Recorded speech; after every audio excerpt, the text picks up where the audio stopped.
পাতিল ভাঙা খেলাটি শুরু হচ্ছে, দেখা যাক কে ভাঙতে পারে।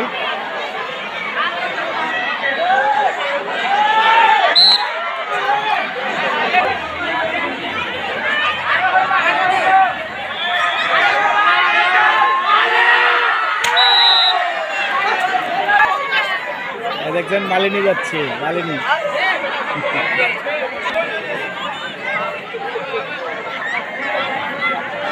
দেখা যাক পাতিল ভাঙতে পারে কিনা।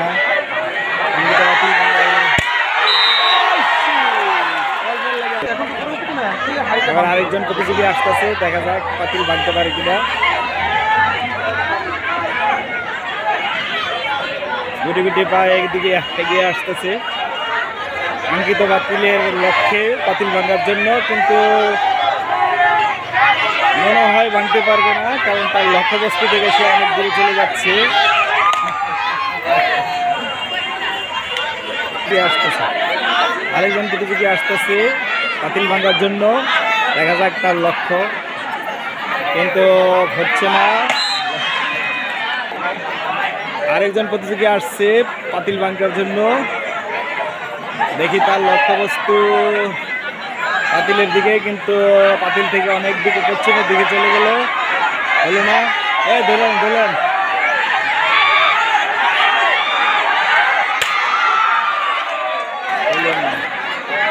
আরেকজন প্রতিযোগী আসছে পাতিল ভাঙার জন্য। সবাই খেয়াল রাখেন, পিছে পিছে যান, পিছে পিছে যান স্যার, বলা যায় না। পাতিল ভাঙার জন্য সে গুটি গুটি পাওয়া গিয়ে আসছে, কিন্তু তার লক্ষ্যবস্তু পাতিল থেকে অনেক দূরে। 2025 শিক্ষাবর্ষে খন্দকার রজবালী বিদ্যানিকেতনের সর্বশেষ খেলা পাতিল ভাঙ্গা। একদিকে পাতিল ভাঙ্গা চলবে, আরেকদিকে আমাদের নিকেতনের আজকে পাতিল ভাঙার জন্য দেখা অনুষ্ঠানে উপস্থিত আছেন অত্র বিদ্যালয়ের প্রধান শিক্ষক, উপস্থিত আছেন বিদ্যালয়ের উপদেষ্টা কমিটির সদস্য, বিশিষ্ট শিক্ষার্থী আফজালুর রহমান খান, আরো উপস্থিত আছেন।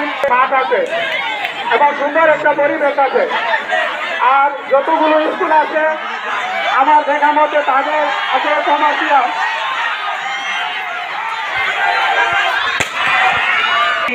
আলহাজ আফজালুর রহমান খান, সাবেক সভাপতি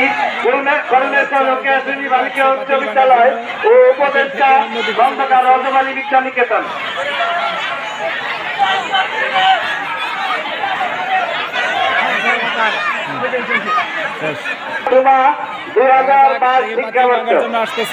প্রাক্তন ছাত্রীদের শিল্পী শক্তি পরীক্ষার ফলাফল: প্রথমে হয়েছে আমরিন আক্তার উর্মি, দ্বিতীয় হয়েছে জবা, তৃতীয় হয়েছে সুমাইয়া আক্তার সুমা। খেলাটি পরিচালনা করতেছে ইনুজ স্যার ও সাজ্জাদ স্যার। এই যে সাজ্জাদ স্যার আমাদের খেলাটা পরিচালনা করতেছে, ইনুজ স্যার, আর আমাদের পরিচালক খোরশেদ ভাই।